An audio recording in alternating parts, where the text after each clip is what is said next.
नमस्कार, news point लेकर हाजिर हूं मैं राजीव। दोस्तों, उत्तर प्रदेश में बीजेपी के अंदरूनी झगड़ों के बीच अब योगी सरकार का एक बड़ा फैसला बीजेपी के लिए नई मुसीबत बन गया है। उत्तर प्रदेश में पहले आप याद कीजिए कि कांवड़ यात्रा मार्ग पर खाने पीने का सामान बेचने वाले होटलों, ढाबों, ठेले वालों, इन सबको अपने मालिकों के नाम प्रदर्शित करने का आदेश दिया गया था। और शुक्रवार को मुख्यमंत्री कार्यालय ने, यानी योगी आदित्यनाथ का कार्यालय जो है, उसने इस आदेश को सरकारी आदेश बताते हुए कहा है कि इसे पूरे यूपी के लिए जारी किया गया है, पूरे यूपी में लागू किया गया है। यह आज कहा गया है, यानी उत्तर प्रदेश सरकार ने साफ साफ कह दिया है या स्पष्ट कर दिया है कि हर खाने पीने की दुकान या ठेले वाले को बोर्ड पर मालिक का नाम लिखना होगा। यानी खुले तौर पर ध्रुवीकरण की नीयत से ऐसा फरमान जारी हुआ है उत्तर प्रदेश में, जिसके बाद इंडिया गठबंधन के नेताओं ने इस फैसले पर सवाल उठाए। लेकिन अब एनडीए, जी हां, नेशनल डेमोक्रेटिक अलायंस, जो नरेंद्र मोदी और उनके साथ वाला जो कुनबा है, जिसकी अभी सरकार है, यानी एनडीए के सहयोगी भी अपनी नाराजगी इस पर अब जाहिर कर रहे हैं। जेडीयू नेता केसी त्यागी, नाम तो सुना होगा आपने, काफी करीबी हैं बीजेपी के भी और नीतीश बाबू के भी।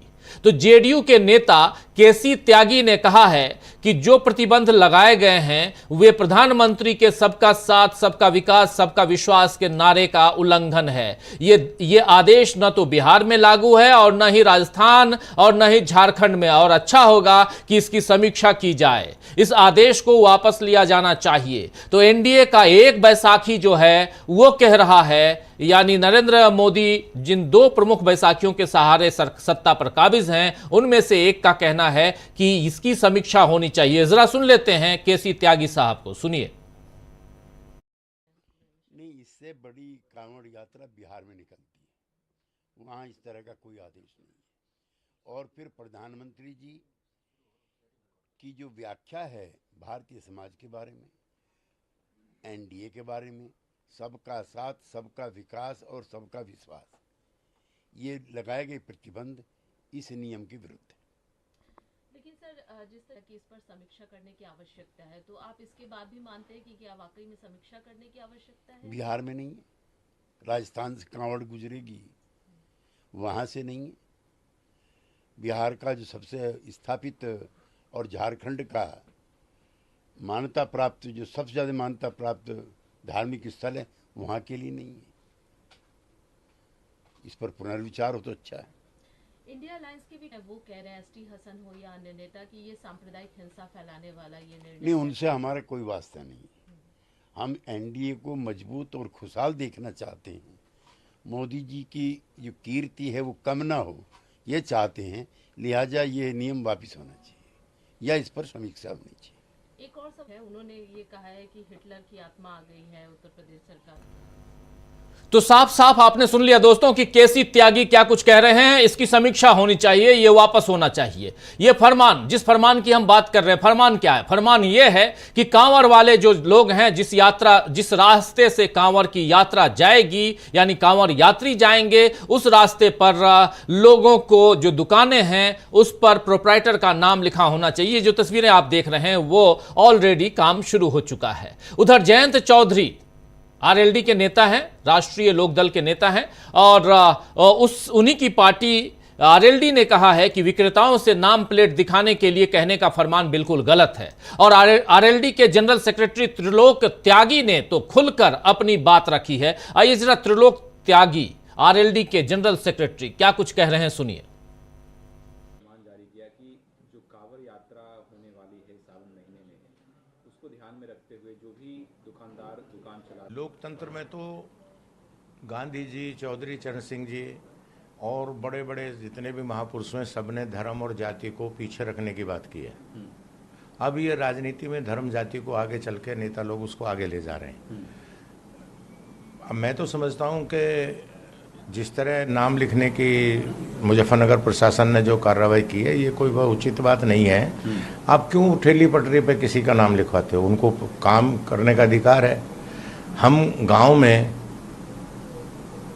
जो दलित परिवार का लड़का है जाटव, उससे दूध तो निकलवाएंगे भैंस का, पर वो दूध उबलने के बाद अगर हमें गिलास में पिला देगा तो हमारी जाति खराब हो जाएगी। ये परंपरा बिल्कुल गलत है। इस परंपरा को मैं समझता हूँ ठीक है, आप उसकी मर्जी है, कहीं से खरीदे। बट सर, उत्तर प्रदेश के मंत्री अब सामने से आके बयान दे रहे हैं, दुकानें हैं मुजफ्फरनगर में ज़्यादातर वो हिंदू नाम से, हिंदू देवी देवताओं के नाम से वो दुकानें चलाते हैं, वो मुसलमान होते हैं। तो ऐसे लोगों की पहचान के लिए वो नॉनवेज बेचते हैं, नॉनवेज खाते हैं, और ऐसे में जो है कांवड़ यात्रियों का वो कह सकते हैं एक तरह से उनका धर्म भ्रष्ट हो सकता है। तो मैं ये पूछना चाहता हूँ नेताओं से, मैंने कई MLA के भी बयान पढ़े हैं, सुने हैं, मिनिस्टर भी बोल रहे हैं, क्या शराब पीने से धर्म भ्रष्ट नहीं होता है? मीट खाने से होता है क्या? जब हमारे माँ दुर्गे के व्रत होते हैं नवरात्रे के, तो उसमें मीट की ममानियत है, शराब की नहीं है क्या? तो ये शराब पर पाबंदी क्यों नहीं है? ये शराब पर क्यों नहीं बोलते हैं लोग? चूँकि शराब का जो कारोबार करते हैं वो एक नेक्सस है और वो बड़े लोगों का खेल है, और ये छोटी छोटी दुकानें जो गरीब लोग लगाते हैं, सिर्फ इन्हीं पर उंगली उठाने का काम है। मैं कहता हूँ मेरी मांग है, शराब भी बंद करो, शराब की दुकानें भी बंद करो। तो सुन रहे थे आप, ये RLD के जनरल सेक्रेटरी हैं और त्रिलोक त्यागी अपनी बात रख रहे थे। और शराब की दुकानें भी बंद करो, अगर बंद करना है तो मीट मछली या ऐसी चीजों पर ही और गरीबों के ऊपर ही आप क्यों एक्शन ले रहे हैं। और वहीं चिराग पासवान, जी हां, नाम ये भी आपने सुना होगा, चिराग पासवान जो हनुमान खुद को कहते थे नरेंद्र मोदी का, चिराग पासवान ने कहा है कि मैं पुलिस की सलाह या ऐसी किसी भी चीज का समर्थन नहीं करता हूं जो जाति या धर्म के नाम पर विभाजन पैदा करती हो। यह बात कह रहे हैं चिराग पासवान। और यह बड़ी अजीब बात है दोस्तों कि एक तरफ नरेंद्र मोदी केंद्र में अपनी सत्ता बचाए रखने के लिए सहयोगियों को साधने की कोशिश लगातार कर रहे हैं, तो दूसरी तरफ योगी सरकार के इस फैसले से इन्हीं सहयोगियों के छिटकने का खतरा है। शायद आने वाले उपचुनाव को देखते हुए योगी सरकार ने ऐसा फैसला लिया है ताकि सांप्रदायिक ध्रुवीकरण से कुछ फायदा मिले, क्योंकि आने वाला चुनाव, विधानसभा चुनाव की बात नहीं कर रहा हूं, 10 उपचुनाव जो होने हैं 10 सीटों पे, उसकी बात कर रहा हूं कि शायद इस ध्रुवीकरण से वहां पर फायदा मिल जाए। लेकिन अगर इसका उल्टा हुआ तब भी मुसीबत मोदी की ही होगी, क्योंकि एनडीए के सहयोगियों की नाराजगी और बढ़ जाएगी।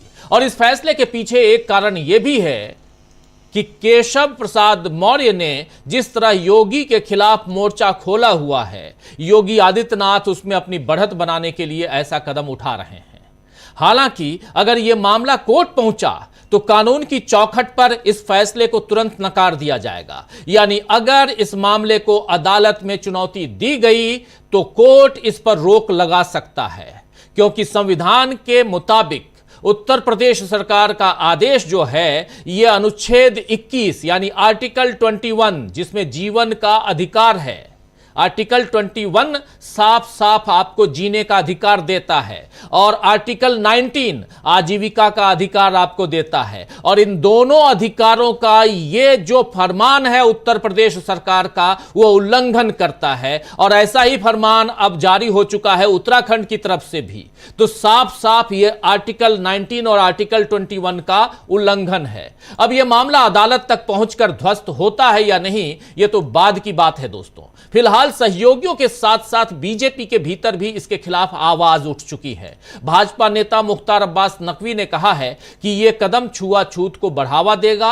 नकवी ने एक्स पर लिखा है कि कुछ अति उत्साही अधिकारियों के जल्दबाजी वाले आदेश छुआछूत की बीमारी को बढ़ावा दे सकते हैं। आस्था का सम्मान किया जाना चाहिए, लेकिन छुआछूत को संरक्षण नहीं दिया जाना चाहिए, यह मुख्तार अब्बास नकवी लिख रहे हैं। अब देखने वाली बात यह है कि विपक्ष की आपत्तियों को अनसुना करके बीजेपी क्या अपने सहयोगियों और नेताओं की बातों को भी अनसुना कर पाएगी?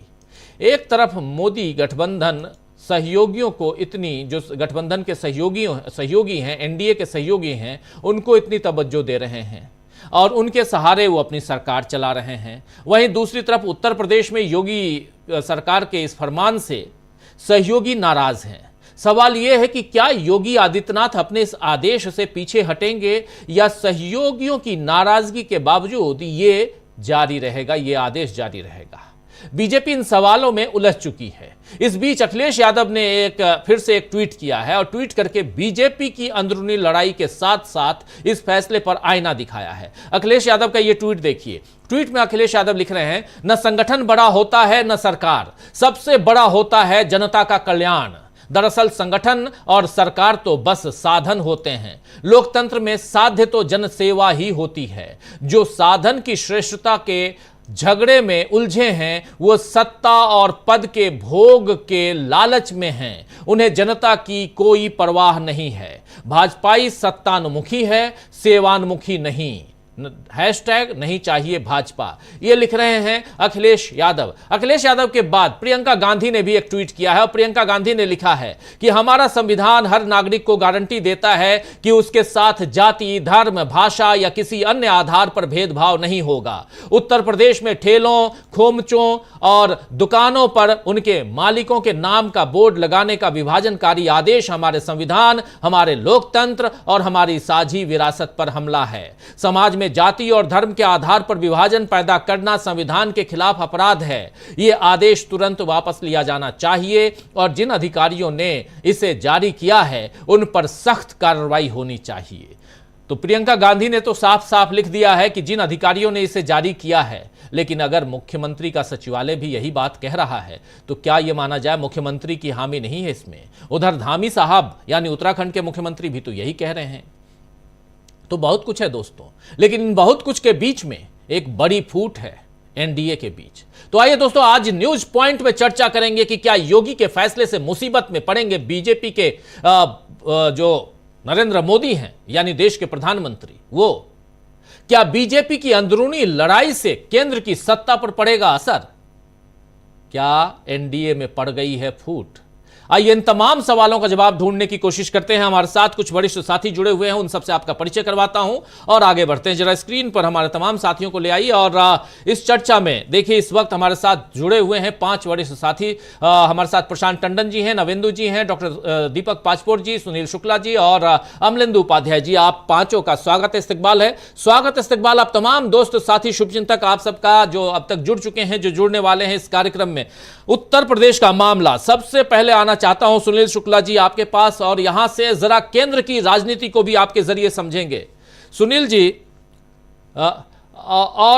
बहुत कुछ सुनील जी बहुत कुछ होता हुआ दिखाई दे रहा है, लेकिन यह मामला कितना आगे बढ़ता हुआ आज, हालांकि इसके बाद आप देखिए कि मायावती जी ने भी ट्वीट किया है, ट्वीट अलग अलग और भी आ रहे हैं। उधर आम आदमी पार्टी के नेता और राज्यसभा सांसद संजय सिंह ने तो साफ कह दिया है कि मामला सिर्फ मुसलमानों का नहीं है, मामला दलितों का भी है। आप ये लिखवाकर क्या कहना चाह रहे हैं? ये सब कुछ है, जरा आपकी प्रतिक्रिया इस पे। धन्यवाद राजीव जी। जो यह आदेश हुआ है वो निश्चित रूप से लोकतांत्रिक मर्यादाओं और संवैधानिक प्रावधानों के खिलाफ है, एक समावेशी समाज बनाने की प्रक्रिया के खिलाफ है, जन भावना के खिलाफ है। हर दशा में यह स्वागत योग्य नहीं है, आलोचना का विषय होना चाहिए और ये समाज को बांटने और राजनीतिक लाभ लेने की कोशिश है।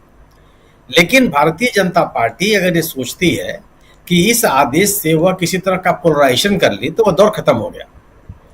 जिस इलाके में आदेश जारी हुआ है मुजफ्फरनगर में, आप याद कीजिए 2012 और 13 के दंगे के बाद किस तरह का पोलराइजेशन हुआ था और उस पोलराइजेशन का फायदा भारतीय जनता पार्टी को 2014 के चुनाव से लगातार मिल रहा है। 2014, 2017, 2019, 2022 तमाम दौर के चुनाव में भारतीय जनता पार्टी उससे लाभान्वित होती रही है। लेकिन 2024 के चुनाव में, इस साल भी जो संपन्न हुआ लोकसभा का चुनाव, इसमें भारतीय जनता पार्टी की कलई खुल गई और ध्रुवीकरण की जितने भी कोशिशें थी सब समाप्त हो गई।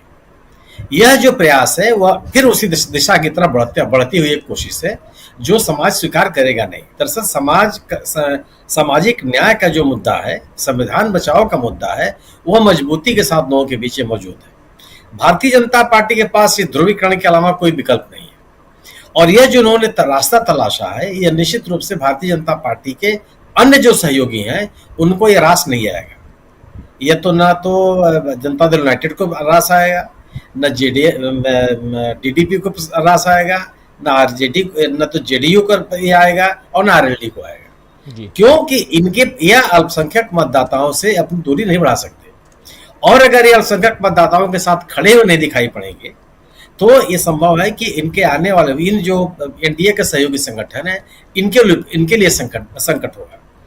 कम से कम आरएलडी तो इस इलाके में जो भी 2 सीट जीत पाई है किसी तरह से, जो 27 का विधानसभा चुनाव है, इसके सामने बहुत बड़ी समस्या हो जाएगी, क्योंकि यह जो अल्पसंख्यक मतदाता है जाटों के साथ आरएलडी के मतदाता रहे हैं, जो एक सामाजिक संरचना किया था, एक सामाजिक समीकरण विकसित किया था चौधरी चरण सिंह ने, उसमें अल्पसंख्यकों की बड़ी भारी भूमिका है, वो बड़ी ताकत है आरएलडी के, और ये मुझे नहीं लगता कि आरएलडी इसको स्वीकार कर पाएगी। और वही स्थिति जेडीयू की है। जेडीयू अपने साथ कैसे अल्पसंख्यक मतदाताओं के साथ दूरी बना सकता है? तो यह फूट का और यह आपस में दूरी का एक बड़ा कारण हो सकता है। मुख्यमंत्री जी योगी जी इस विषय पर पीछे कदम हटाने के लिए तैयार नहीं है।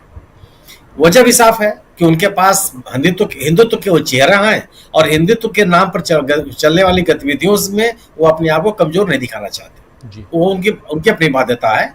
लेकिन यह जिस रास्ते पे वो जा रहे हैं उसमें न केवल गवर्नेंस को लेकर के उनकी विश्वसनीयता कम होगी, बल्कि भारतीय जनता पार्टी का जो जनाधार खिसका है जिसको वापस लाना चाहते हैं उसमें भी कोई उनको सफलता नहीं मिलेगी, क्योंकि यह विषय ही अब लोगों के विमर्श में नहीं है।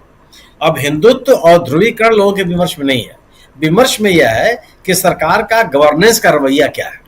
सरकार लोगों के जीवन के जो कोर इश्यूज है, जो प्राथमिक समस्याएं हैं, उन समस्याओं के ऊपर क्या ध्यान दे रही है। इस तरह के आदेश से, इस तरह के प्राविधानों से आप जो मुख्य समाप्त क्या, अगर एक व्यक्ति के ऊपर आप ये दबाव डालते हैं, और यह भी भारतीय जनता पार्टी के लोग कहते हैं कि जो कांवड़िए हैं वो मुसलमानों की दुकान से सामान नहीं खरीदेंगे, अगर इस तरह का नैरेटिव बनाएंगे तो फिर आप रोजगार के मसले पर हमला कर रहे हैं।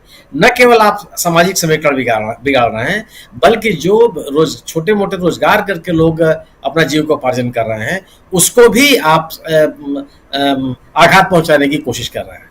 तो भारतीय जनता पार्टी को इससे कोई फायदा नहीं मिलने वाला है।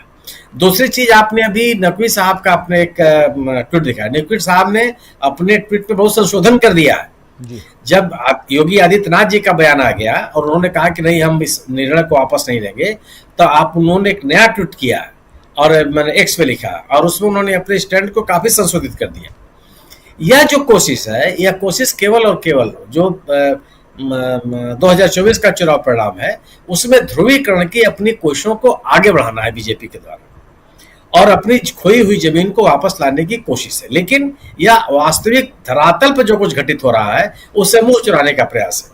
अब ध्रुवीकरण जो कि विषय नहीं है, और मेरा अपना मानना यह है कि 2012-13 के दंगे के बाद जो पश्चिमी उत्तर प्रदेश का माहौल बिगड़ा था, वह बिगड़ा हुआ माहौल दोबारा नहीं आने वाला।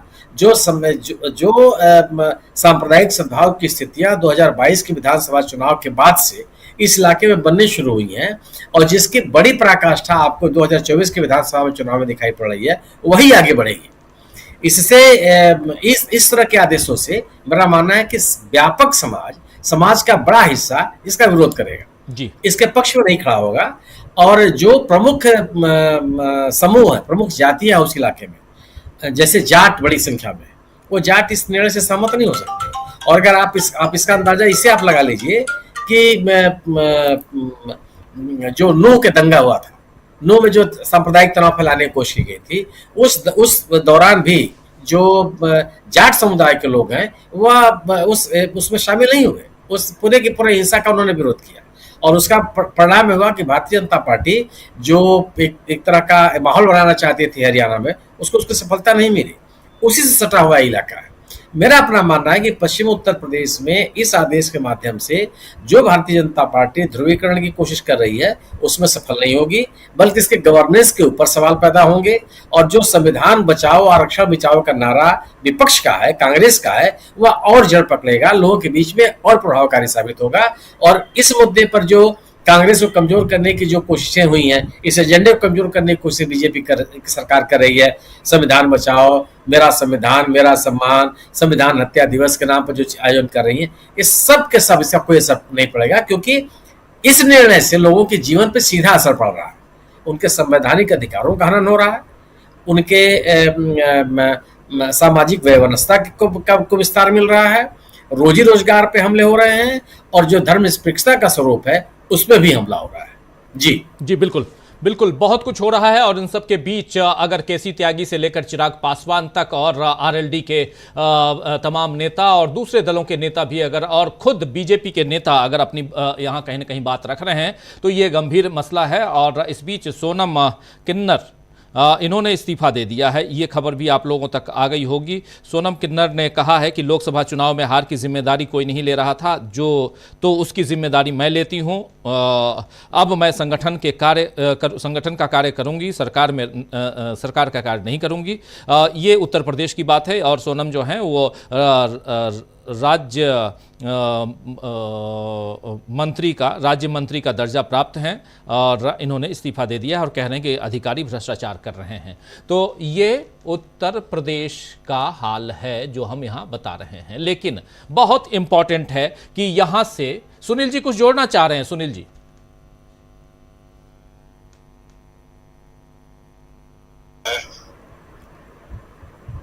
मैं केवल ये कह रहा हूं कि भारतीय जनता पार्टी का यह एक तरह का आत्मविश्वास की कमी को प्रदर्शित करता है। जी, भारतीय जनता पार्टी जो कोर्स करेक्शन की रास्ते तलाश रही है, उसमें भी कोई रास्ता नहीं मिल रहा है और अपने को हताश ना समझ पा रही है वो, और हताशा में उठाया गया एक कदम है। कोई भी तर्कसंगत व्यक्ति इस तरह का निर्णय नहीं ले सकता। भारतीय जनता पार्टी ये देख रही है कि पश्चिमी उत्तर प्रदेश में 2012-13 के दंगे के बाद से जो सामाजिक बिखराव हुआ था और सांप्रदायिक ध्रुवीकरण हुई थी, वह खत्म हो गया। और जब वो खत्म हो गया है तो आप इस तरह के निर्णयों से उसको वापस कैसे ला सकते हैं? फिर उस तरह का सांप्रदायिक तनाव कैसे पैदा हो सकता है? क्योंकि लोगों के सामने जो उनके जीवन के सवाल है, रोजी रोजगार का सवाल है, वो अहम हो गया। और उस सवाल में न तो मुसलमानों को कुछ मिल रहा है, न हिंदुओं को कुछ मिल रहा है। तो आखिर दोनों संप्रदायों में तनाव की स्थिति कैसे पैदा हो सकती है? इस निर्णय से न केवल आप बेहतर प्रशासन का संदेश दे पा रहे हैं, न ही एक अच्छी नीति का संकेत दे रहे हैं, और न ही समाज में अपने जो आपके भारतीय जनता पार्टी से उसका जो जनाधार खिसक रहा है, उसके कारणों को समझने का प्रयास करते हुए दिख रहे हैं। तो मेरा अपना मानना यह है कि यह जो निर्णय है सरकार का, यह उनकी हताशा का परिचायक है और वह अपने कोर्स करेक्शन में विफल है। जी बिल्कुल बिल्कुल बिल्कुल बिल्कुल सही आप कह रहे हैं। कोर्स करेक्शन में वो विफल है। और यहां से परिस्थितियां किस दिशा में जाती हुई दिखाई देती हैं? क्या उत्तर प्रदेश में जो कुछ हो रहा है इसका असर केंद्र पर पड़ रहा है? जरा आना चाहता हूं प्रशांत टंडन जी आपके पास। और एनडीए में बड़ी फूट और एक सुर में ये तमाम नेता, एनडीए के दूसरे जो दल हैं, वो तमाम दल कहीं ना कहीं इस फैसले के खिलाफ हैं। इसका असर कहां पड़ते हुए आप देखते हैं, उत्तर प्रदेश पर या दिल्ली पर?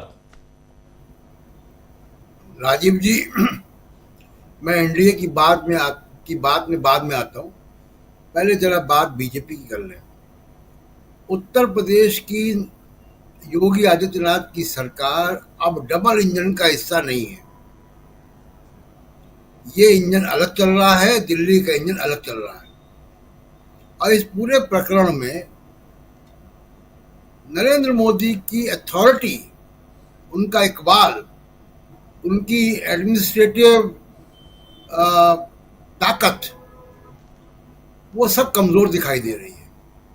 एक कमजोर प्रधानमंत्री के तौर पे दिखाई दे रहे हैं कि आपके सहयोगी दल बोल रहे हैं, सहयोगी दल ना भी बोल रहे हैं, एक ऐसा फैसला जो सरासर गलत है और ये कल अंतर्राष्ट्रीय रूप लेगा। जी, नरेंद्र मोदी अगर एक लाइन का एक ट्वीट कर देंगे, एक फोन कर देंगे, तो सब बंद हो जाएगा। लेकिन वो नहीं कर पा रहे हैं। उनको मालूम है कि उनके ट्वीट करने या उनके फोन करने के बावजूद भी अब ये बंद नहीं होगा। ये नुकसान हुआ है। तो योगी जब इस पूरे जो प्रकरण हुआ, इस प्रकरण में केशव प्रसाद मौर्य दिल्ली बुलाए गए थे और वो वापस लौटे हैं। इस प्रकरण में योगी अब मजबूत होकर निकले हैं और वो अपनी ताकत दिखा रहे हैं और सीधी चुनौती है कि हम तुमको अब एम्बैरस करेंगे, हम तुमको अब जो है मुश्किल में डालेंगे, अब तुमको हम सहयोगी दलों से बुरा भला कहलवाएंगे। देखें आप, तो ये स्थिति अब बीजेपी के अंदर है। जो पार्टी अपने आप को कहती थी कि वो बहुत अनुशासित पार्टी है, सबसे फर्क है, उस पार्टी में अब ये दिख रहा है कि दिशाएं अलग अलग हैं। दूसरी बात कि ये जो सुनील जी की बात से मैं सहमत हूँ कि अब वो हिंदू मुसलमान की पॉलिटिक्स का जमाना चला गया। ये फैसला तो गलत है, गैर संवैधानिक है, अनैतिक है, समाज को बांटने वाला है, वो सब बातें हैं। लेकिन आप ये सोचिए कि इससे बड़ी बातें तो नरेंद्र मोदी जी अपनी रैलियों में कह चुके, वो मुसलमानों को घुसपैठिया कह चुके। अभी तो केवल नाम लिखने को कहा जा रहा है कि दानिश जूस कॉर्नर, वो तो घुसपैठिया कह चुके। वो तो कह चुके कि मंगलसूत्र चुरा कर ले जाएंगे, ये 5 बच्चे वाले लोग, इस तरीके की भाषा बोल चुके हैं। और उसके बाद भी 303 से 240 हो गया, 400 पार तो पता नहीं कहाँ गया। तो इस पॉलिटिक्स का अब अंत हो गया है। अब बीजेपी को, मैं कल भी कह रहा था आपके कि बीजेपी को अब रीडिस्कवर करना है। वो रीडिस्कवर करने की जगह उल्टा वापस आ रही जी। अब बात जरा एनडीए की। देखिए, चिराग पासवान हो, चाहे केसी त्यागी हो, चाहे वो आरएलडी के लोग हों, ये कितने सिद्धांतवादी राजनीति करते हैं ये तो इसी से पता होता है कि ये कहाँ है, ये कल कहाँ थे, परसों कहाँ थे, आज कहाँ है। तो इनकी राजनीति सिद्धांतों की राजनीति नहीं है। अब इनका जो सेकुलरिज्म फूट रहा है वो मौका परस्ती है। इनको मालूम है कि वोट बैंक हमारा खिसक जाएगा। सामाजिक न्याय की राजनीति अब बगैर मुस्लिम वोट के नहीं हो सकती। मायावती जी का हाल देख लीजिए, उनको बी टीम के तरीके से लोगों ने मान लिया, और मान लिया तो क्या हो गया। तेलंगाना में केसीआर को बी टीम मान लिया, क्या हो गया उनका। ये दोनों पार्टियां जीरो पे चली गई लोकसभा में। तो ये एक बड़ी मजबूरी है, चाहे वो चिराग पासवान हो, चाहे केसी त्यागी हो, चाहे वो आरएलडी हो, चाहे वो बहुजन समाज पार्टी हो। इनको अब, और जितने भी छोटे छोटे दल हैं, ये सिर्फ एक जाति समूह, 2 जाति समूह को लेकर लंबे दौर की राजनीति नहीं कर सकते। इनको मुस्लिम वोट चाहिए होता है, बगैर उसके वो राजनीति नहीं कर सकते। ये ऐसा सिद्धांतों की, बहुत सिद्धांतवादी स्टैंड नहीं है उनका, उनकी मजबूरी है, और ये मजबूरी अच्छी है। ये मजबूरी ही जो संविधान की मजबूती है वो दिखाती है। ये मजबूरी ही लोकतंत्र को ताकत देती है जी। और इसी मजबूरी में अभी आप देखिएगा कि कल तक इसमें चंद्रबाबू नायडू को भी आना पड़ेगा, क्योंकि सोशल मीडिया का जमाना है, ये बातें सब जगह जाती हैं। ऐसा नहीं है कि वो अलग रह जाएंगे। और अब बीजेपी केंद्र में तो पहुंच गई है, राज्यों में भी बीजेपी को अब गठबंधन की सरकार बनाने की आदत डालनी पड़ेगी। और गठबंधन की सरकार अगर आप सोच रहे हैं तो ये सारे जितने भी सोशल इंजीनियरिंग की जो पार्टियां हैं, ये बगैर मुस्लिम वोट के सीटें नहीं ला सकती, इनकी मजबूरी होगी। तो आप वो पॉलिटिक्स, अपनी पॉलिटिक्स उनके ऊपर थोप नहीं सकते। तो ये मुश्किल बीजेपी के सामने आ गई है। और इसमें सबसे बड़ा नुकसान, जो आपका सवाल था, इसमें सबसे बड़ा नुकसान नरेंद्र मोदी की इमेज का हो रहा है। उनकी कमजोरी दिखाई दे रही है। उनको देखने पर लग रहा है कि वो अपना इकबाल खो चुके हैं, अपनी पार्टी की सरकारों में भी। राजीव बिल्कुल आप सही कह रहे हैं। नरेंद्र मोदी अपनी पार्टी की सरकारों में भी इकबाल खो चुके हैं, ये नरेंद्र मोदी के लिए। लेकिन क्या इस फरमान से जो उत्तर प्रदेश में कांवड़ यात्रा के बीच में जितनी भी दुकानें हैं, उन दुकानों पर प्रोप्राइटर के नाम लिखने का जो फरमान है, ठेले वाले भी, चाय स्टॉल वाले भी, सब लोग लिखें उसमें नाम, इस फरमान से किस पर ज़्यादा असर पड़ेगा, किसके लिए ये फरमान घातक साबित होगा, ये इसी की चर्चा हम कर रहे हैं। और इसके साथ साथ ये देख रहे हैं कि कैसे एनडीए के अंदर फूट पड़ चुकी है और ये फूट किसी भी दिन विस्फोटक स्थिति में आ सकती है, जिस दिन ये सरकार गिरते हुए आप देखेंगे। और अभी से 2 दिन बाद, आज शुक्रवार है, शनिवार रविवार इंतजार कीजिए और सोमवार से बजट सत्र की शुरुआत हो रही है, पहला दिन, और उस दिन से ही घमासान आप देखेंगे सदन के अंदर भी। तैयारियां जोर शोर से चल रही हैं। 4 दिन से राहुल गांधी दिखाई नहीं दे रहे हैं, लेकिन आज खबर आई है कि राहुल गांधी अंदर खाने जबरदस्त तैयारियां कर रहे हैं। 4 दिन से लगातार बजट सत्र की तैयारियां हो रही हैं। नेता प्रतिपक्ष क्या करेगा इसको लेकर आना चाहता हूं जल्दी से डॉक्टर दीपक पाचपोर जी आपके पास, फिर नवेंदु जी आपके पास आता हूं। दीपक जी, कैसे आप देखते हैं, किसको फायदा किसको नुकसान, ये जो फरमान है, ऐलान है या जो भी कहें, और वो भी उत्तर प्रदेश को लेकर? राजू जी, देखिए, ये जो फरमान है, निश्चित रूप से अब इसमें बहुत सारी बातें हो गई कि गैर संवैधानिक है, समाज में फूट डालने वाला है, वगैरह वगैरह। और हो भी सकता है कि मान लीजिए इसे वापस ले भी लिया जाता है, एक क्षण को मान ले, तो भी देखिए इसका असर तो हो चुका है। कांवड़ यात्रा किस प्रकार से निकलती है, उसमें शामिल लोग किस प्रकार से चलते हैं, रास्ते में वो क्या क्या करते हैं, वो हर कोई जानता है। इसके बावजूद मुझे ऐसा लगता है कि बड़ी संख्या में ये फरमान जो है अपने उस उद्देश्य को पा लेगा। 2 उद्देश्य हैं उसके। पहली बात तो ये है कि जितने मुस्लिम, दलित, ये जो है, ये शायद अपनी दुकानें बंद कर देंगे।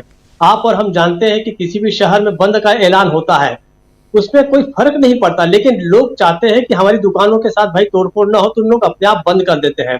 तो इसका असर सीधे सीधे ये होगा कि बहुत सारे लोग, मान लीजिए, मैं क्षण के लिए मान लेता हूं कि फरमान मान लीजिए बहुत विवाद के बाद वापस ले लिया जाए, वापस ले लिए जाने के बावजूद अब इस पे दुकानें नहीं खुलेंगी। सैद्धांतिक रूप से वो बात अलग है। व्यवहारिक रूप से यह है कि अगर दुकानें नहीं खुलती तो ये माना जाएगा कि देखिए योगी आदित्यनाथ जो है, उनका असर ऐसा हो गया। योगी आदित्यनाथ का ये जो फरमान है, ये जो है, ये मोदी की घेराबंदी के लिए किया गया है। उन एनडीए के अंदर जो ऐसे घटक दल जो मुस्लिमों के साथ रहे हैं, जो धर्मनिरपेक्ष जिनकी इमेज है, वो परेशान होंगे और वो दबाव डालेंगे मोदी पे, क्योंकि योगी जी तो प्रधानमंत्री है नहीं। प्रधानमंत्री के रूप में जो झेलना पड़ेगा, वो झेलना पड़ेगा वहां पर मोदी जी को। और पहले ही दिन, मुझे ऐसा लगता है कि पहले ही दिन जिस बात को लेकर सबसे ज्यादा हंगामा हो सकता है, जो भी बातें हो सकती हैं, बजट सत्र का पहला दिन जो है, वो शायद पहले दिन के पहले मिनट से इसी मुद्दे से शुरुआत हो सकती है, मेरा ऐसा अंदाज है। और होना भी चाहिए, क्योंकि ये मुद्दा ही इतना बड़ा है, ये सबसे पहले पूरे के पूरे लोकसभा में और राज्यसभा में जो है, ये सामने आना चाहिए, इस पे बात होनी चाहिए और होगी, ऐसा मेरा अंदाज है। इसके कारण मोदी जो है क्या जवाब देंगे? मोदी जी अगर इस फरमान को वापस लेने की बात कहते हैं, या उसके शायद हो सकता है कि अमित शाह उनके बदले जवाब दें, तो उससे जो है योगी जो है वो सामने आएंगे कि वो हीरो बनेंगे। क्योंकि देखिए, अभी भी एक ऐसा बड़ा वर्ग है, कल मैं जिस बात को कह रहा था और उसको थोड़ा सा अलग टर्न दे दिया गया। मेरा ये कहना था कि आज भी लोगों के लिए जो पहली पसंद जो है प्रधानमंत्री पद के रूप में, अब मतलब वो वापस कल वाली बात हो जाएगी। आप अभी ये कहेंगे कि 240 पे अटकी हुई है भारतीय जनता पार्टी, तो सरकार बनाने की बात तो दूर की कौड़ी है। सरकार बने या ना बने, लेकिन लोग अब जो देखना चाहते हैं, वो मोदी को प्रधानमंत्री के रूप में नहीं देखना चाहते हैं। अब योगी जो है लगातार आगे बढ़ रहे हैं, और इस फरमान को अगर मोदी जी के दबाव में वापस ले लिया गया, मान लीजिए कि योगी जी ने उसको वापस ले लिया, तो भी योगी जी को जितने अंक जुटाने थे इस फरमान को जारी करके, वो जुटा चुके हैं और वो मोदी से आगे निकल जाएंगे।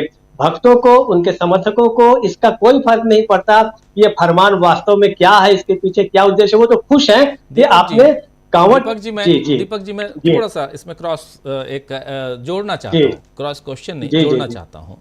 नरेंद्र मोदी के लिए भी ये फरमान सुटेबल है, क्योंकि अभी अभी प्रशांत टंडन जी ने बताया कि नरेंद्र मोदी कह रहे थे कि ये घुसपैठिए हैं जिनको बांट देंगे, मंगलसूत्र भी छीन कर बांट देंगे, भैंसे खोल कर ले जाएंगे। ये सब बातें नरेंद्र मोदी ने कही है चुनाव के दौरान, ऑन रिकॉर्ड है। यानी ये फरमान कहीं ना कहीं नरेंद्र मोदी के लिए भी सूट करता है। और यह फरमान योगी के लिए भी सूट करता है। तो योगी मोदी को क्यों घेरेंगे या मोदी योगी को क्यों गिराएंगे? यहां पर सवाल यह उठता है, थोड़ा सा इस दिशा में सोचिएगा, सवाल यह उठता है कि क्या योगी या मोदी अपनी सत्ता को लेकर इतने आश्वस्त हैं कि उनके सहयोगी कुछ नहीं कहेंगे? उनके सहयोगी अभी जो विरोध कर रहे हैं बस विरोध मात्र होगा और कुछ नहीं होगा? क्या उनके सहयोगियों के पास, यानी खासकर दो दल जो हैं, वो आंध्र प्रदेश और बिहार के दोनों दलों के पास इतनी हिम्मत नहीं है कि वो विरोध में अपना जो समर्थन है वो खींच लें? या नरेंद्र मोदी के पास वैसी चीज इन लोगों की है जो ये समर्थन खींच ही नहीं सकते हैं? तो सवाल, जरा इस चर्चा को उधर लेके चलें, इसलिए क्योंकि ये तय मानिए कि योगी का फरमान हो या मोदी का फरमान हो, मुसलमानों अल्पसंख्यकों के ऊपर बीजेपी का फरमान मान करके चलना चाहिए अपने को, क्योंकि उनकी राजनीति यही है। आप देखिए, शुरुआत से, जब से इसका जन्म हुआ इस पार्टी का, तब से लेकर आज तक इस पार्टी का एक ही सूत्र है, बाकी राम मंदिर बनाएंगे और क्या क्या करेंगे ये सब तो हो गया, 370 हटाएंगे, राम मंदिर वहीं बनाएंगे। लेकिन इन सब के बीच जो एक मुख्य धारा है, वो धारा यही है सांप्रदायिक ध्रुवीकरण। और उसके लिए तो बहुत अच्छा है कि योगी के कंधे पे बंदूक है, चला कोई और रहा है, ये भी मान सकते हैं।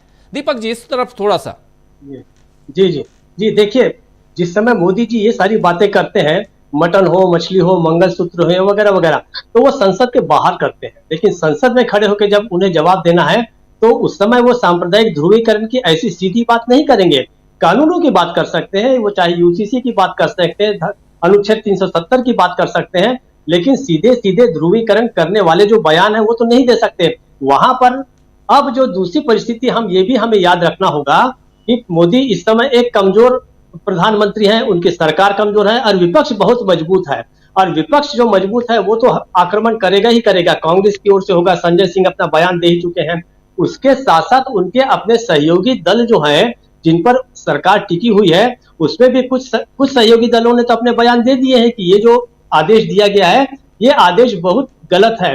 तो मोदी को तो वहां पर ये देखना होगा कि वो किसे बचाएं, वो संविधान को, जिस संविधान के बारे में बात कर रहे हैं, संविधान को बचाएं या योगी को बचाएं। मेरा यह कहना है कि अगर उस दबाव में योगी को ये फरमान वापस ले जाना भी पड़ता है तो योगी अपने लोगों को कहेंगे, देखिए भाई, मैंने तो अपनी ओर से पूरी कोशिश की थी इनकी दुकानदारी बंद करने की, मुस्लिमों की, दलितों की, ओबीसी की, लेकिन अब केंद्र सरकार से इस तरीके की बात हो गई है तो इसमें मैं कुछ नहीं कर सकता।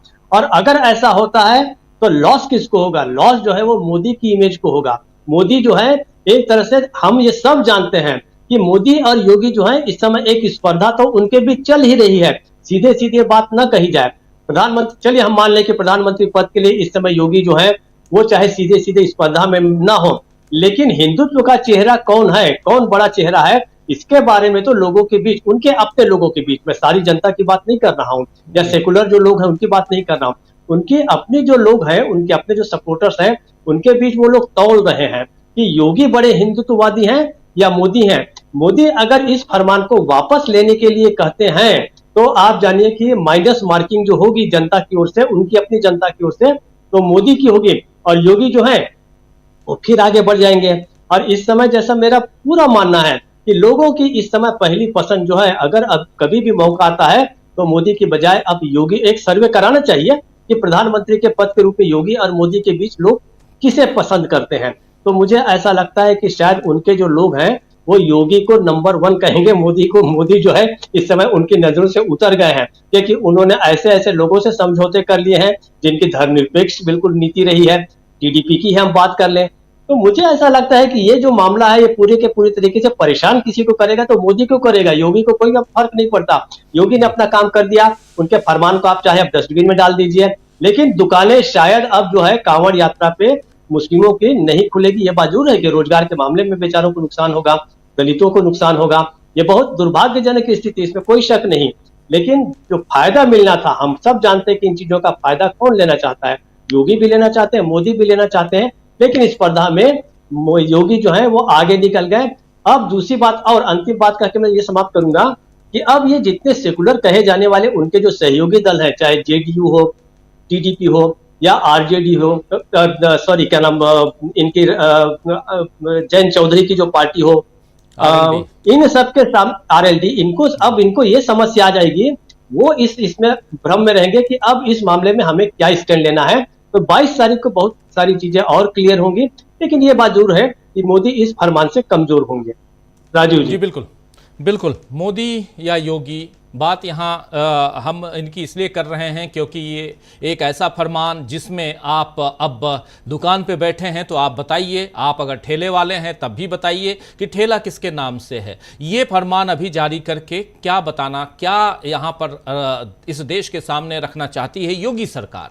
लेकिन साथ साथ आखिर केंद्र सरकार इस पर चुप्पी क्यों साधे हुए है, और इस पर राज्यपाल क्यों चुप्पी साधी हुई है, या इस पर कोर्ट क्यों चुप्पी साधे हुए है। क्या स्वतः संज्ञान कोर्ट नहीं ले सकता? हो सकता है आने वाले समय में कोर्ट में एक याचिका लगे, एक नहीं कई याचिकाएं लग सकती हैं। और शुरुआत में अपनी प्रस्तावना में रख चुका हूं कि आर्टिकल 19 और आर्टिकल 21 जो जीने का अधिकार देता है और मौलिक अधिकारों वाला जो ये पार्ट है, सेक्शन है 15 से लेकर 25 तक आर्टिकल के, उसमें बहुत सारी चीजें हैं जिसका हनन यहां होता हुआ दिखाई देता है।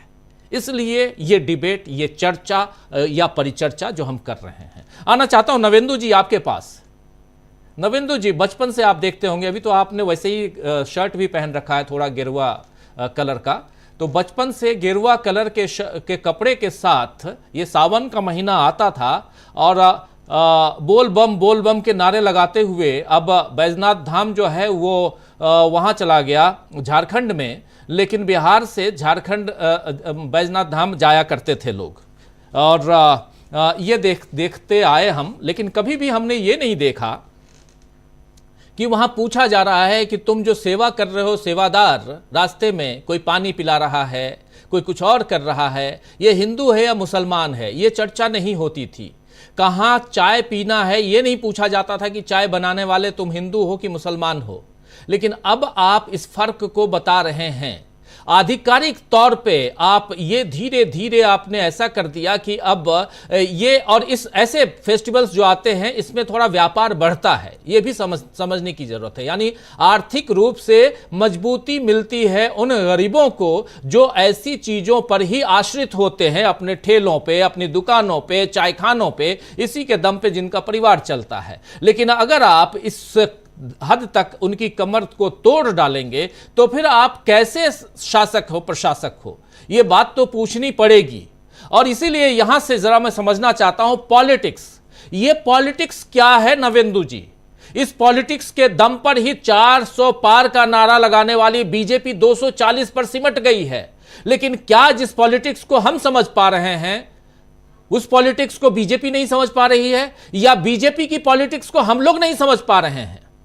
जरा ये भी, क्योंकि अब कंफ्यूजन मुझे भी हो रहा है कि शायद हम ही लोग नहीं समझ पा रहे होंगे, उनको ये सब करके फायदा मिल रहा होगा, ध्रुवीकरण करके उनको फायदा मिल रहा होगा। लेकिन पिछले 5 साल में ध्रुवीकरण की राजनीति जितनी भी बीजेपी ने की, मुंह की खानी पड़ी है बीजेपी को। कर्नाटक में मुंह की खानी पड़ी, आप देख लीजिए, कर्नाटक की सत्ता चली गई, इनको तेलंगाना में मुंह की खानी पड़ी, वहां इनकी सत्ता नहीं थी, सत्ता में आने की कोशिश में चले गए। आप यहां देखिए वेस्ट बंगाल सबसे बड़ा संदेश खाली तक लेके आए, उससे पहले वेस्ट बंगाल का जो विधानसभा चुनाव था उस समय ध्रुवीकरण करने की कोशिश हुई, उसमें मुंह की खानी पड़ी। और सबसे बड़ा राज्य उत्तर प्रदेश, जहां अभी अभी लोकसभा का चुनाव, वहां पर आप दूसरे नंबर पर आकर टिक गए, 33 सीटें मात्र आई हैं आपके पास। यहां भी ध्रुवीकरण की राजनीति करने की कोशिश थी, आप ध्रुवीकरण करने की कोशिश कर रहे थे इसी लोकसभा चुनाव में। जहां से आपने घुसपैठिए वाला बयान दिया था वो राज्य राजस्थान, वहां भी आपको मुंह की खानी पड़ी। और वहां भी आपकी सीटें, जहां 25 की 25 सीटें आप 2 बार लेके आए थे, वहां भी आपको नहीं। आखिर इसके बाद इस पॉलिटिक्स को मैं नहीं समझ पा रहा हूं, जरा आप बुद्धिजीवी लोग, आप लोग बता सकते हैं, महानुभाव। और नवेंदु जी, जरा इस पॉलिटिक्स को मुझे समझाइए, इस ध्रुवीकरण की राजनीति से कैसे फायदा है बीजेपी को? जी राजीव जी, बहुत बहुत शुक्रिया। सवाल बहुत गहरा है आपका। और देखिए, मुझे लगता है ऐसा, या मेरा मानना है कि पॉलिटिक्स जो है वो पब्लिक ही समझ पा रही है। पॉलिटिक्स जो है वो दरअसल अभी जिस घायल या फिर चोटिल या फिर लहूलुहान हाल में जो बीजेपी है, बीजेपी नहीं समझ पा रही है और उसका शीर्ष नेतृत्व नहीं समझ पा रहा है। और आप देखें तो कायदे से कहें कि हम कैसे मान लें कि बीजेपी हिंदुस्तान की पॉलिटिक्स को समझती रही है। अगर हिंदुस्तान की पॉलिटिक्स को वो समझती रही थी तो फिर 100 साल आरएसएस को नहीं लगते और 2014 में जाकर के पूर्ण रूप से उसको सत्ता या राजनीति पर कब्जा वो नहीं कर पाता। इतने साल आखिर में क्यों लगे? इसलिए कि वही लकीर के फकीर, जिस लकीर पर आरएसएस का निर्माण हुआ, जिस लकीर पर जनसंघ पार्टी बनी और फिर उस जनसंघ पार्टी को अटल बिहारी वाजपेयी जैसा, जिसको आरएसएस का मुखौटा ही कहा जाता था, तो उस मुखौटे ने उसमें एक समाजवादी लेपन किया, एक आवरण लगाया समाजवाद का, और समाजवादी जनसंघ के तौर पर तो भारतीय जनता पार्टी सामने आई। लेकिन वाजपेयी का कार्यकाल जो बीता सो बीता, उसके बाद जिस तरीके से 2014 में फिर से उसी लकीर पर संघ और कहें कि हिंदुत्व की राजनीति करने वाली जो ये पूरी पार्टी, जिसको दक्षिणपंथी पार्टी के तौर पर शुद्ध दक्षिणपंथी पार्टी आप कह सकते हैं, तो वो आई। तो मेरा ये मानना है कि वो तब भी 1824 में भी वही चीज कर रही थी 25 में, और फिर आज 1925 में भी वही कर रही थी जो अब 2025 में वो पूरा करने जा रही है आरएसएस अपना 100 साल। तो मैं कहूंगा कि हिंदुत्व की धुरी पर ही नाचने के अलावा इनके पास कोई विकल्प नहीं है। अब एक दूसरी बात है कि तब यह है कि देखिए, ये पूरा जो अभी जैसे हार हुई 240 की, ये हार सब पूरी पब्लिक मान रही है कि ये मोदी की हार है, ये उस हिंदुत्व की राजनीति की हार है, वो उस रिलीजियस लेयर की हार है जिस लेयर को चस्पा कर करके और बीजेपी ने 2014-2019 का जनादेश लिया था। तो उस लेयर का भी पूरी तरह से ये हार है, उस धार्मिक लेयर का। लेकिन बीजेपी या फिर फासिज्म की मुश्किल क्या होती है कि जब वो गिरता है तो और बावला हो जाता है। अभी मुझे लग रहा है, और सारे हमारे विद्वत जन जो पैनलिस्ट हैं ये भी सब लोग मान ही रहे हैं, कह रहे हैं कि देखिए, दरअसल इस रिजल्ट के बाद 2024 के रिजल्ट के बाद एक घबराहट है पूरे बीजेपी के खेमे में। और घबराहट की वजह क्या है? क्योंकि उनको तो ये इत्मीनान था, कॉन्फिडेंस था कि राम मंदिर अब की बार 400 पार, ये पूरा हिंदू की बार 400 पार, ये जो है जाकर के कन्याकुमारी में तप योग और आराधना नरेंद्र मोदी का और ध्यान, ये 400 पार। तो ये 400 पार हिंदू मुसलमान मंगलसूत्र वगैरह वगैरह तमाम बातें, जो पूरा चुनाव प्रचार था, वो चुनाव प्रचार भी बीजेपी इसीलिए अपने चुनाव प्रचार पर बनी रही कि उसे भरोसा था कि हिंदुत्व ही जीतेगा। और अब जब हिंदुत्व हार गया है तो वो नहीं मान रहे हैं, और नहीं मान रहे ही नहीं बल्कि एक और बात है, मुझे 2018 का अमित शाह का एक वक्तव्य याद आता है जिसमें उन्होंने कहा था कि अब तो बीजेपी 50 सालों तक कम से कम राज करेगी। तो ये 50 साल क्यों? 50 साल इसीलिए कि उनको भरोसा था कि जिस देश को उन्होंने कहा था कि ये धर्मनिरपेक्ष देश नहीं है, उस धर्मनिरपेक्षता को तुष्टीकरण की राजनीति का आरोप लगाकर हमेशा वार हमला करता रहा बीजेपी। तो उनको लग रहा था कि तुष्टीकरण की राजनीति को काउंटर करके जो हिंदुत्व की राजनीति हम लाए हैं, तो जैसे 60 साल कांग्रेस ने राज किया तो हम भी 50-60 साल ये हिंदुत्व के बल पर राज करेंगे। तो लेकिन हिंदुत्व भारतीय संस्कृति, भारतीय तहजीब, भारतीय गंगा जमुनी जो मिजाज है, जो ताना बाना है, उसके बिल्कुल प्रतिकूल है। तो इसलिए जनता ने उसको खारिज किया और 10 साल में वो चरम पर अपने जब पहुंचा तो उसे खींच कर उतार दिया गया है। लेकिन बीजेपी इसे नहीं मान रही है। और रिजल्ट के बाद जो सवाल हैं और जिस तरीके से पार्लियामेंट से लेकर के बाकी सारे जो मसले देश में हुए, चाहे वो नीट के सवाल हो, चाहे अग्निवीर को मुआवजा देने का सवाल हो, चाहे बेरोजगारी का सवाल हो, इन सवालों पर किसी सवाल को बीजेपी ने या नरेंद्र मोदी ने, प्रधानमंत्री ने एड्रेस नहीं किया। एड्रेस किसने किया? तो विपक्ष इंडिया गठबंधन और उसके नेता राहुल गांधी ने। अब राहुल गांधी के एड्रेस करने से जो रिजल्ट जहां आया था 240 जो बीजेपी को आया था, उससे और नीचे जा चुकी है बीजेपी। अगर अभी कोई सर्वे कराया जाए, अभी एक चुनाव हो जाए तो मुझे लग रहा है कि ये 100 के आसपास सिमट जाएंगे, इसलिए कि जनता आगे निकल चुकी है। तो जनता ही पॉलिटिक्स समझ रही है, जो आपने पूछा तो उसका जवाब मुझे लग रहा है यही है। और जनता जान रही है कि पॉलिटिक्स जो है देश हित में होना चाहिए, जनहित में होना चाहिए, जनता के सवालों पर होना चाहिए। और हमने तो कल्याणकारी राज्य की परिकल्पना संविधान के जरिए की थी जी, वेलफेयर स्टेट।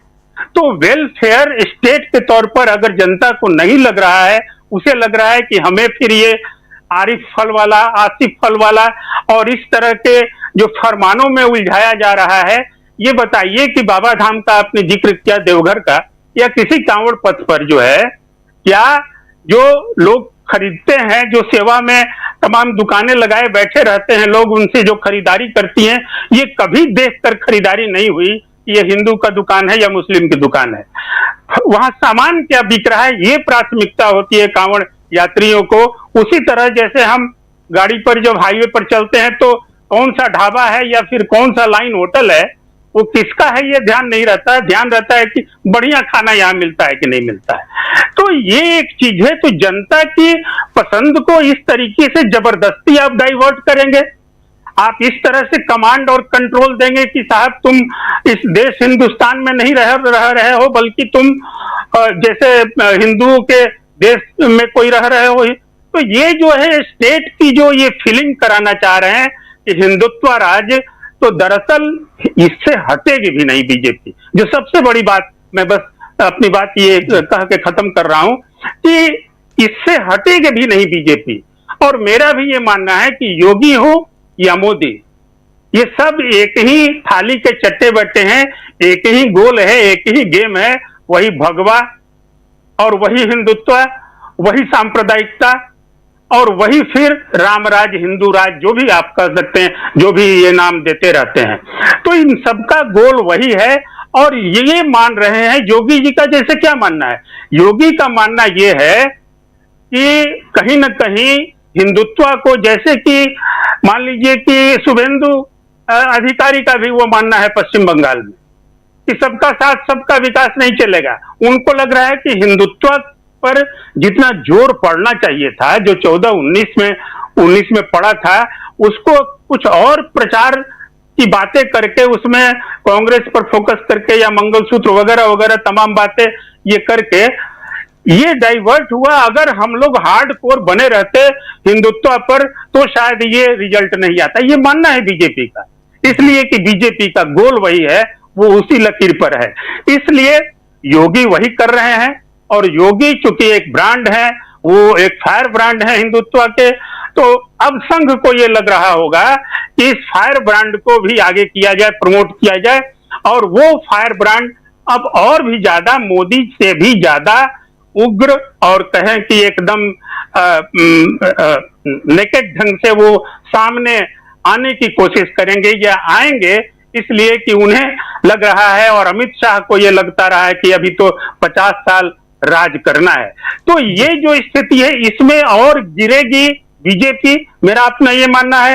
एनडीए और टूटेगा, इसलिए कि इन कट्टरपंथी सवालों पर जो एनडीए के घटक दल हैं उनकी एक राय नहीं है। ये एक राय नहीं है, ये बिहार में भी पता चलता है, ये महाराष्ट्र में भी पता चलता है, ये तमाम छोटे छोटे दल, इसलिए कि सबको जो है वो सेकुलर पॉलिटिक्स से खड़ी हुई वैसी पार्टियां हैं जो कि एनडीए की आज बैसाखी बनी हुई है।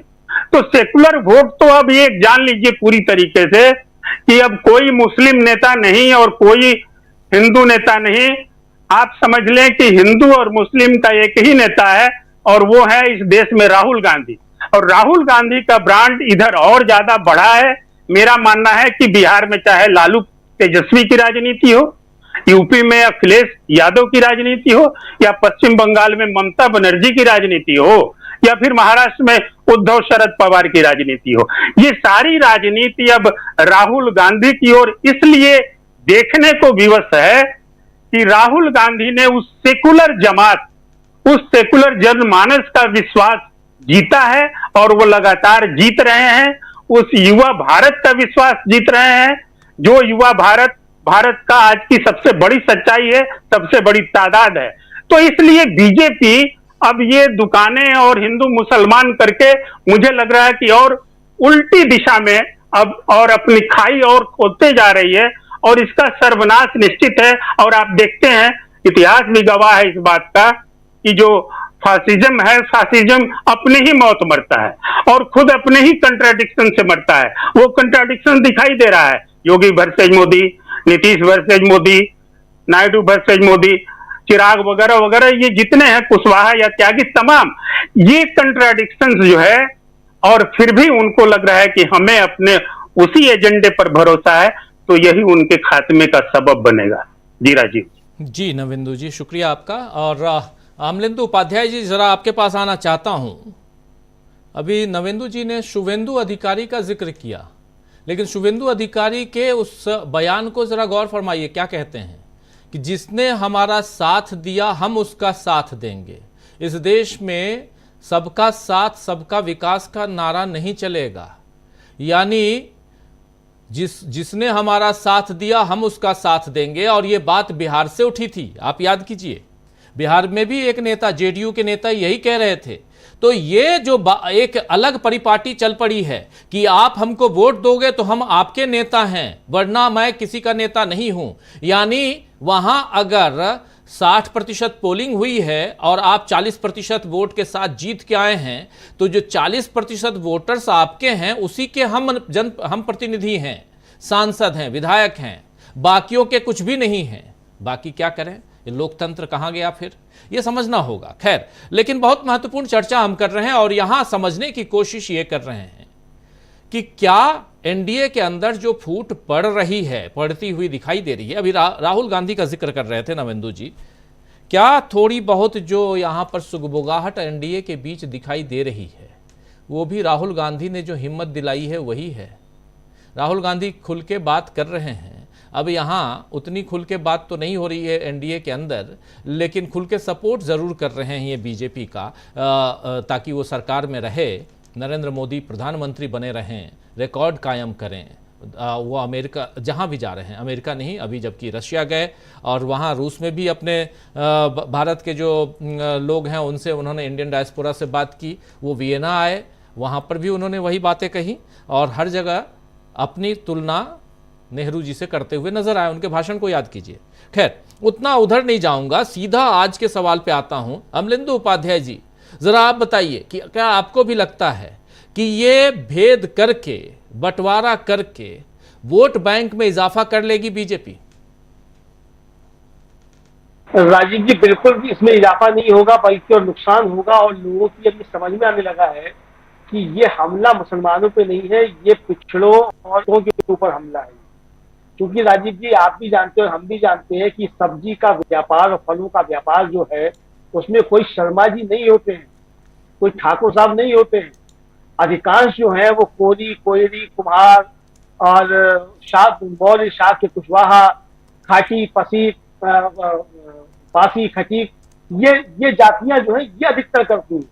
तो ये नाम लिखवाने का जो मसला है, ये यही बताने की कोशिश है कि ये भी पहचान लो कि कौन बेच रहा है। मुझे लगता है कि इसके पीछे असली मकसद ये है, लेकिन दिखाया यह जा रहा है कि सिर्फ मुसलमानों के लिए, ताकि अपना वोट बैंक जो है वो पुष्ट किया जाए। और जो अपना जो साथ में जुड़े हुए हैं, जिनको अभी ये बहुत लग रहा है कि भाई बहुत बुरी हार हो गई है 2024 के चुनाव में, तो उनको थोड़ा सा लाया जाए कि देखो हमने अपना रास्ता नहीं छोड़ा है, हार हमारी भले हो गई है। कुल मिलाकर मुझे राजीव जी लगता है। लेकिन इसके पीछे जो आपने शुरू में राजीव की बात कही थी, क्या ये इसलिए भी है कि चूंकि योगी और मोदी के बीच जो चल रहा है, तो उसमें ये बताने के लिए कि योगी मजबूत है, मोदी कमजोर है, क्या इस तरीके कोई चीज है? अब इस तरीके का है कि नहीं है, लेकिन जो केसी त्यागी ने राजीव जी एक बात कहा, उसको आप लोग ध्यान से उसको गौर कीजिए। केसी त्यागी ने कहा कि मोदी जी की कीर्ति जो है वो फैलती रहे, इसलिए इसका हम विरोध करते हैं। तो मोदी जी की कीर्ति जो फैलाने की बात कर रहे हैं, तो क्या इससे मोदी जी की कीर्ति को नुकसान हो रहा है? तो क्या वास्तव में भारतीय जनता पार्टी के अंदर ही टूट फूट चल रही है और योगी जी मोदी जी की कीर्ति को नुकसान पहुंचा रहे हैं, और केसी त्यागी को मोदी जी के बचाव में आगे आना पड़ रहा है कि योगी जी मोदी जी का नुकसान मत करो? अब ये ऐसा है कि नहीं, ये तो केसी त्यागी जाने कि ऐसा है कि नहीं है, लेकिन केसी त्यागी के कहने का आशय ही लगता है कि योगी जी जो है वो मोदी जी की कीर्ति का काफी ज्यादा नुकसान कर रहे हैं। तो ये राजीव जी इनके अंदरूनी मसले हैं। लेकिन राहुल गांधी ने जिस तरीके से दम भरा है, हो सकता है राजीव जी इन लोगों को अब ये समझ में आ रहा हो कि भारतीय जनता पार्टी जो है, मतलब मोदी जी हमारे दम पे प्रधानमंत्री बन गए, लेकिन ये अपना एजेंडा नहीं छोड़ रहे हैं, कल को हमें इस लायक नहीं छोड़ेंगे कि हम अपने वोटर के पास जाकर के दोबारा बात कर सकें। जी केसी त्यागी से ज्यादा मजबूत बात जो थे वो त्रिलोक त्यागी कर रहे थे, जो राष्ट्रीय लोकदल के हैं, और जो बातें वो कर रहे थे उससे साफ समझा जा सकता है राजीव जी कि पश्चिमी उत्तर प्रदेश में चूंकि ये लागू होना है नियम जो योगी जी की सरकार ने जारी किया है, इसका सबसे ज्यादा नुकसान जयंत चौधरी को होने जा रहा है। तो अब फुलफुलाहट जो वहां की, ठीक है मंत्री तो बन गए जयंत चौधरी, लेकिन अगली जब चुनाव आएगा उसमें सभासद बनने के लायक भी रहेंगे कि नहीं रहेंगे, तो खतरे अब ये दिख रहे हैं। तो कुल मिलाकर के ये अंदरूनी की पॉलिटिक्स है, और इसको लेकर के मुझे लगता है कि ये भारतीय जनता पार्टी का अपना वोट बैंक चाहे बढ़े या ना बढ़े, अपने लोगों को वो रोकने की कोशिश कर रहे हैं, लेकिन इसका कुल मिलाकर के नुकसान होगा।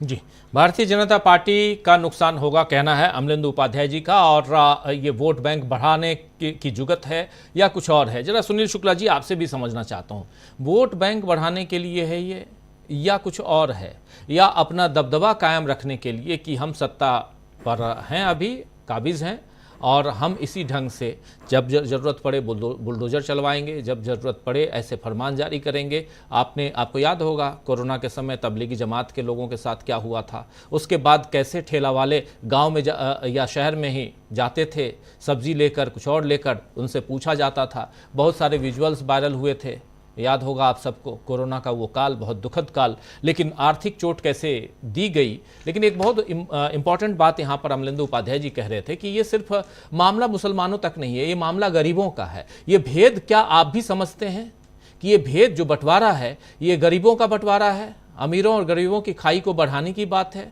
कैसे देखा जाए इसको, क्योंकि बहुत गंभीर है और गंभीरता के साथ इसके जड़ तक जाकर चर्चा करनी होगी। सुनील शुक्ला जी, अगर ठेले वालों पे, रेहड़ी पे बैठने वालों के, छोटी मोटी दुकान लगाने वालों को अपना नाम लिखना आवश्यक है, तो पूरे राज्य में क्यों नहीं हो रहा है? अगर कानून व्यवस्था बनाए रखने के लिए जरूरी है, कौन सा व्यक्ति कौन सा सामान बेच रहा है इसका पंजीकरण आवश्यक है, उसका डिस्प्ले आवश्यक है, तो पूरे देश में क्यों नहीं हो रहा है?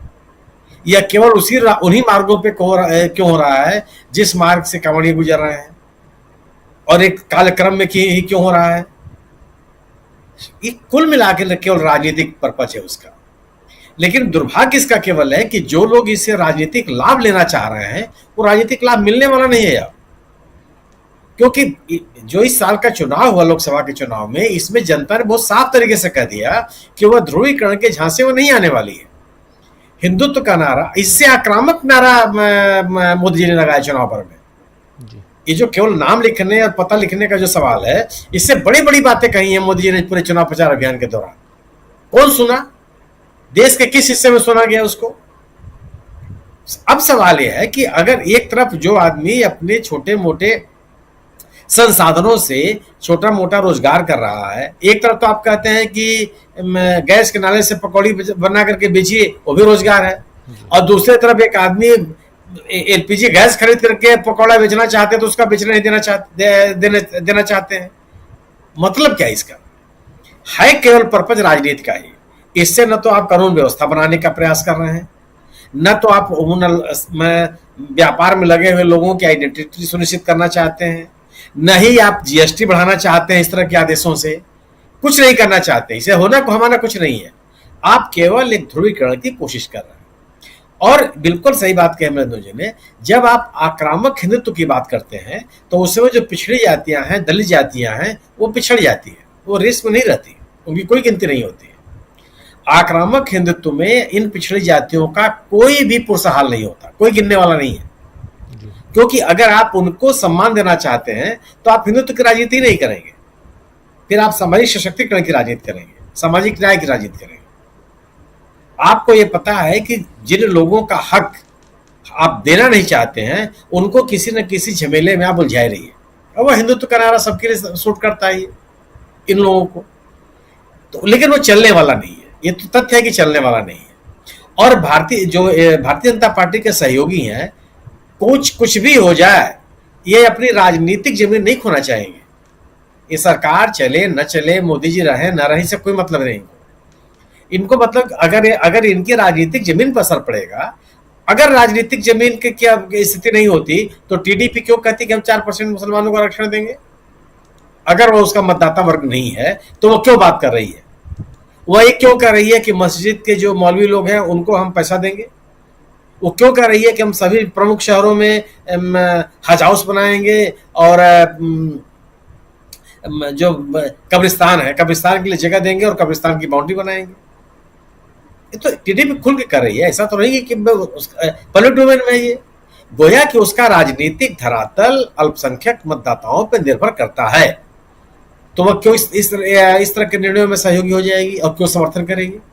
ये हो सकता है कि हम मान के चले कि ये उत्तर प्रदेश का निर्णय है, हमको तो अपने राज्य में निर्णय और जो कुछ भी निर्णय लेते रहे, लेकिन उनका मतदाता ये भी तो सवाल पैदा करेगा कि आखिर जब ये निर्णय उत्तर प्रदेश की सरकार, भारतीय जनता पार्टी की सरकार वहां निर्णय ले रही थी तो आप कहां खड़े थे? ये जनता दल यूनाइटेड के भी कई मतदाता समर्थक पर सवाल पैदा कर सकता है।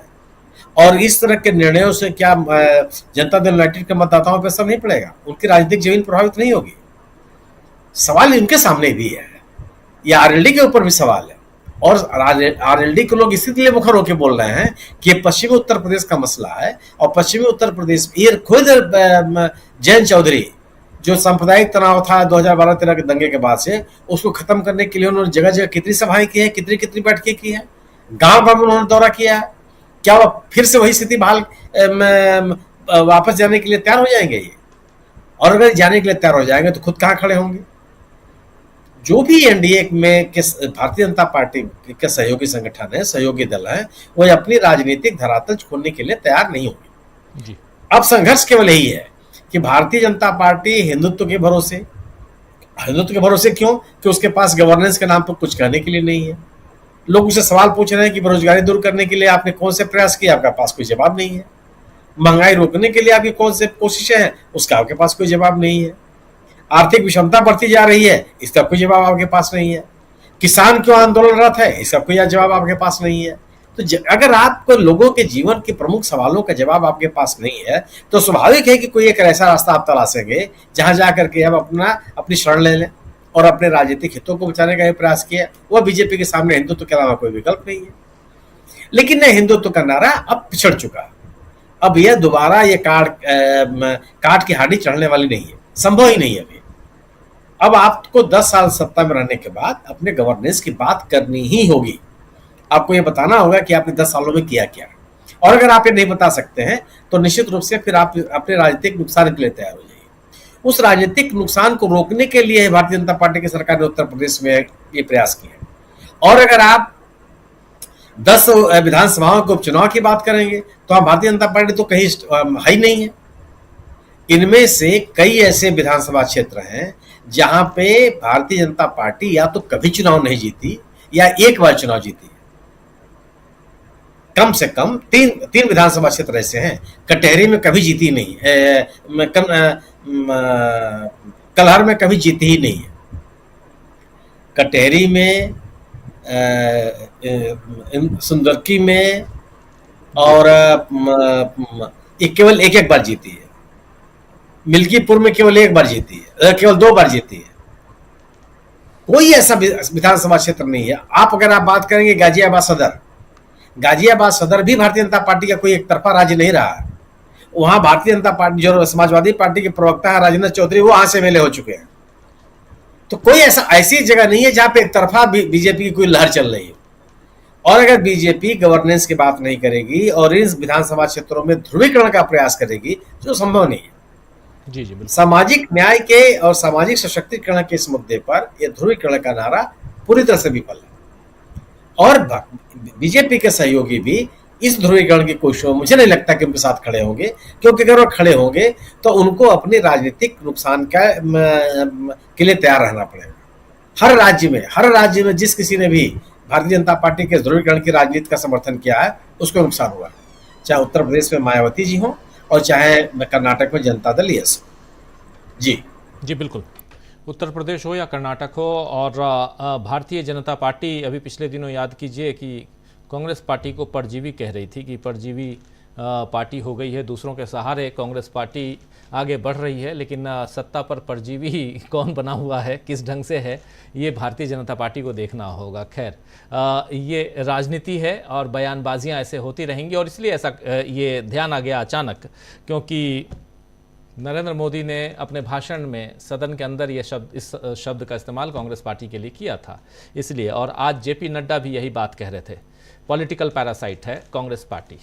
खैर, लेकिन प्रशांत टंडन जी, आपके पास आना चाहता हूं। कांग्रेस पार्टी का जिक्र अगर कर रहा हूं तो यहां राहुल गांधी या कांग्रेस पार्टी या इंडिया गठबंधन की एक बार फिर से मजबूती की चर्चा करनी पड़ेगी यहां पर। और ये जो फरमान है, इसमें आपको आगे क्या कुछ दिखाई देता है? यहां क्या ये मामला ऐसे ही बस शांत रह जाने वाला है, या इसका रिफ्लेक्शन हम संसद के अंदर भी देखेंगे? बिल्कुल राजीव जी, संसद में भी जाएगा। और मैंने कहा ना कि आपसे कि ये यहाँ रुकने वाला नहीं है, ये आगे भी जाएगा। इसकी और लेयर्स भी खुलेंगी। याद कीजिए, 2 साल पहले की बात है,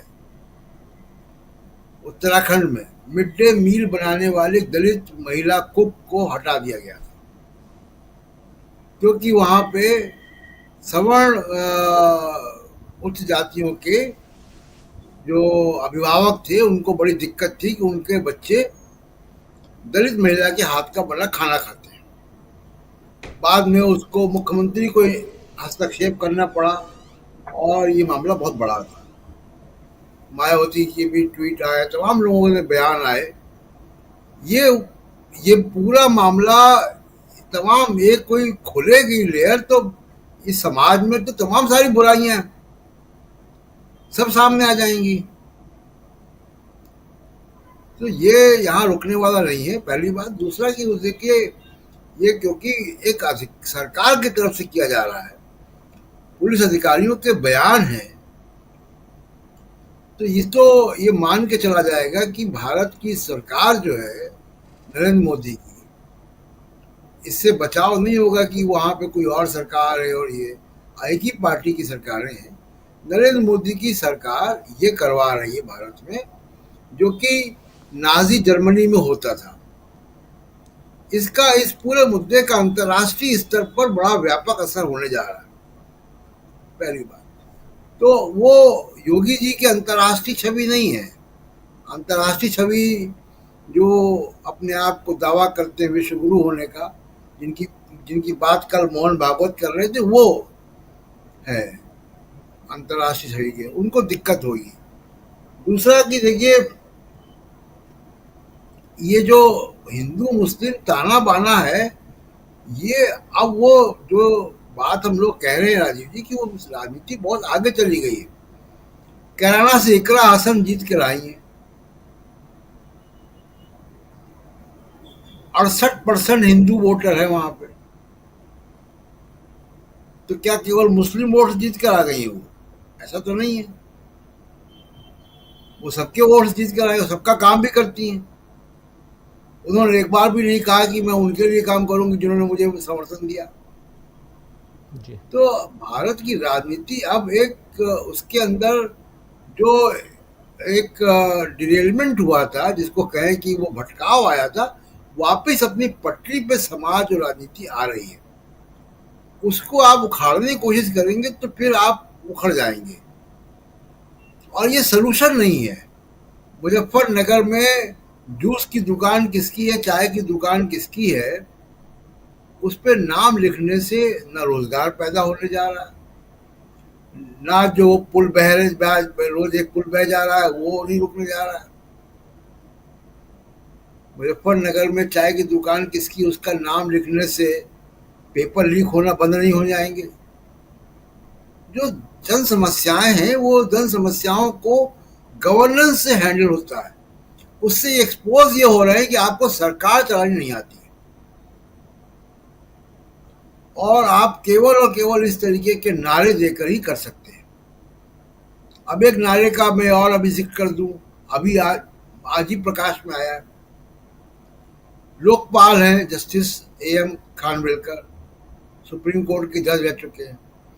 लोकपाल जो है वो एंटी करप्शन जांच करने का ऑर्गेनाइजेशन है, भ्रष्टाचार निरोधक वो दफ्तर है, उनके पास एक चिट्ठी गई कि मोदी साहब ने ये कहा, तेलंगाना में शायद, कि ट्रक भर भर के, टेम्पो भर भर के अंबानी अडानी कांग्रेस को पैसे पहुंचाते हैं। तो उनके पास एक पिटीशन गया कि इसकी जांच कीजिए आप जी। तो उन्होंने कहा कि उन्होंने फैसला दिया है, और उन्होंने फैसला देकर ये कहा है कि ये प्रधानमंत्री नरेंद्र मोदी का चुनावी प्रोपेगेंडा था, इसकी हम जांच नहीं करेंगे। अब आप सोचिए कि प्रधानमंत्री नरेंद्र मोदी के कहे हुए वक्तव्यों की यह हैसियत है कि लोकपाल ये कह रहा है, जो जज भी रह चुका सुप्रीम कोर्ट का, कि वो चुनावी प्रोपेगेंडा था। यानी प्रधानमंत्री जो बोलते हैं उसको आप गंभीरता से ना लें। तो ये कुल मिला के प्रधानमंत्री की छवि को नुकसान पहुंचाएगा, और ये मामला और उलझेगा भी, राजू जी। बिल्कुल, ये मामला उलझ सकता है और अभी शांति दिखाई नहीं दे रही है, क्योंकि एक ऐसा फरमान है और जिस फरमान के पीछे की कहानी अगर उसके पीछे जाएं तो कहीं ना कहीं सियासत तो है ही, लेकिन धर्म के नाम पर भेदभाव यानी बंटवारे की बात ज़्यादा यहाँ दिखाई देती है। लेकिन इससे क्या राजनीति किसकी चमकने वाली है, या राजनीति में यहाँ बंटाधार होने जा रहा है? ज़रा क्लोजिंग कमेंट के रूप में नवेंदु जी आपके पास आना चाहता हूँ, कैसे इसको देखा जाए?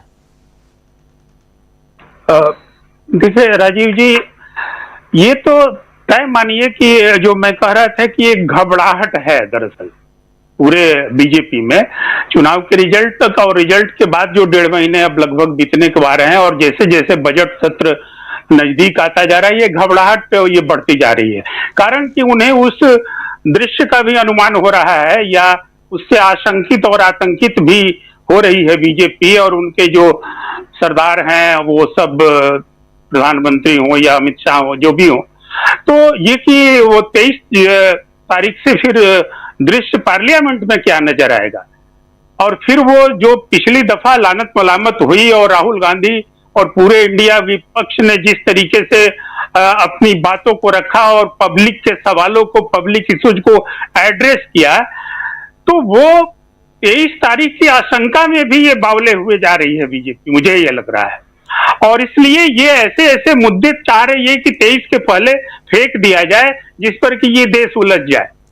लेकिन ये देश उलझने वाला नहीं है, इसलिए कि जो बात आ रही है, जो अभी प्रशांत जी कह भी रहे थे, कि वो पब्लिक, या सुनील जी भी कह रहे हैं कि आगे निकल चुकी है, और पब्लिक जो है अब उस धार्मिक बवाल या लफड़े में नहीं पड़ने के लिए तैयार है, इसलिए कि सबके इशू जो है 10 सालों में जो जीरो काम हुआ है मोदी के राज में, पब्लिक एड्रेस को लेकर अगर बात करें तो 0% है वो, तो वो 0% जो है अचानक जो है वो बुलबुला उठ चुका है, जो धार्मिक उन्माद का बुलबुला था। इसलिए पब्लिक अपने आप को आईने में देख रही है कि 10 सालों में उसकी दशा क्या हुई, चाहे वो हिंदू हो या मुसलमान या फिर कोई जात जमात।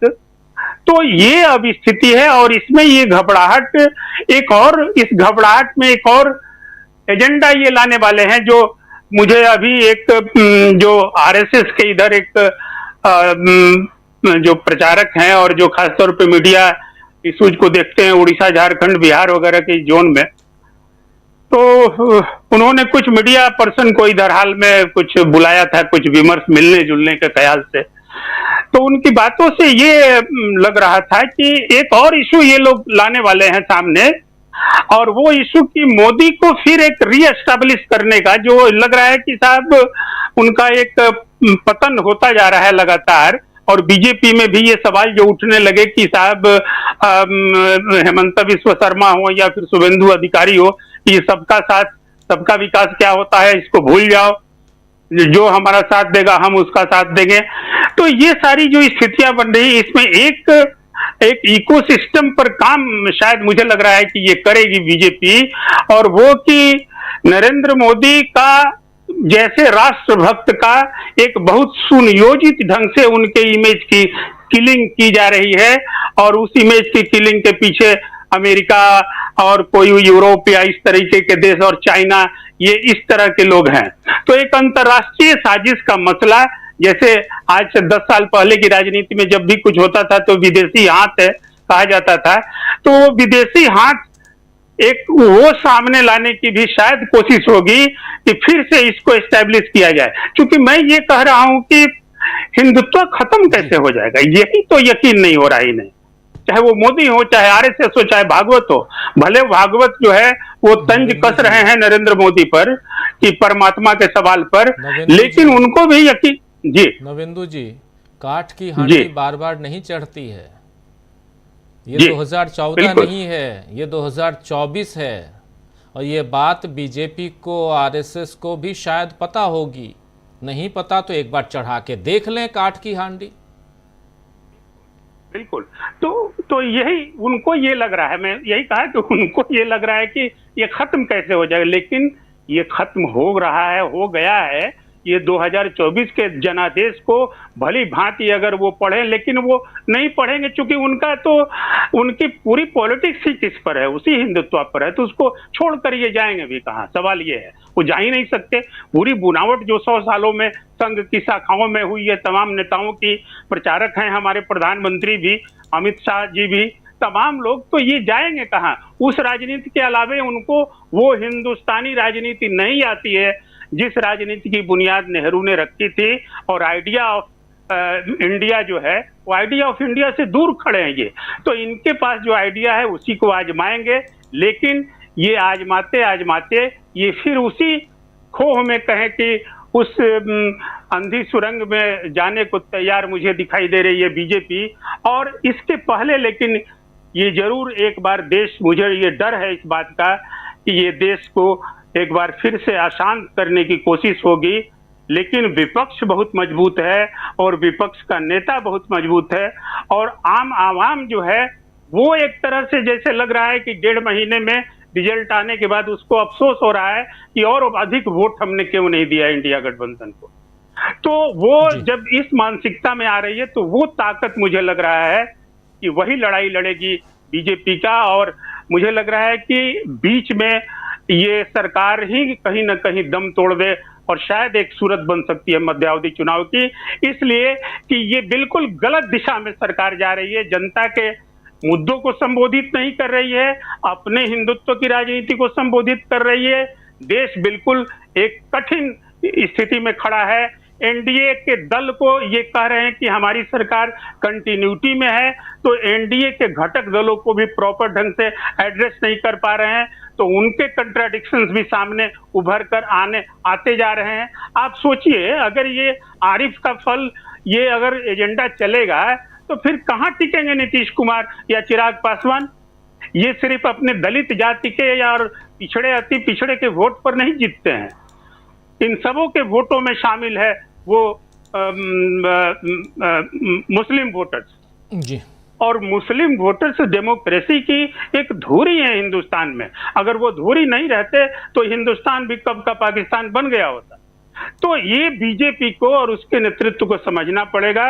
वो नहीं समझ रहे हैं, जाहिर तौर पर नहीं समझेंगे, इसलिए कि उनका आसरा और उनका आश्रय जो है बस एक ही जगह है, वो हिंदुत्व में। और हिंदुत्व को जनादेश बोल चुका है कि हिंदुत्व नहीं चाहिए हमको, जो है अपने इशू पर समाधान चाहिए, सरकार हमारे इशू को एड्रेस करे। अगर वो नहीं करती है, बजट सेशन में ये चीजें और साफ होकर आ जाएंगी। और बजट सेशन के बाद मुझे लग रहा है कि सरकार नहीं संभली मोदी गवर्नमेंट, एनडीए गवर्नमेंट, तो बजट के बाद बहुत ज्यादा अशांति जो है, जन अशांति का एक मंजर भी सामने आ सकता है पूरे मुल्क में। जी चलिए, उम्मीद यही करेंगे कि मोदी सरकार हो या योगी सरकार हो, जागें और कम से कम बंटवारा, जो समाज में जो बंटवारा करने की कोशिश है ऐसे फरमानों से, उस बंटवारे से पीछे हटे, ये फरमान वापस ले और ये देश जो है जिस दिशा में चल रहा है, शांतिपूर्ण इस देश को आगे बढ़ाएं। इसमें अमीर गरीब, हर धर्म हर जाति के लोगों के रहने का अधिकार है, हमारा संविधान ये अधिकार देता है।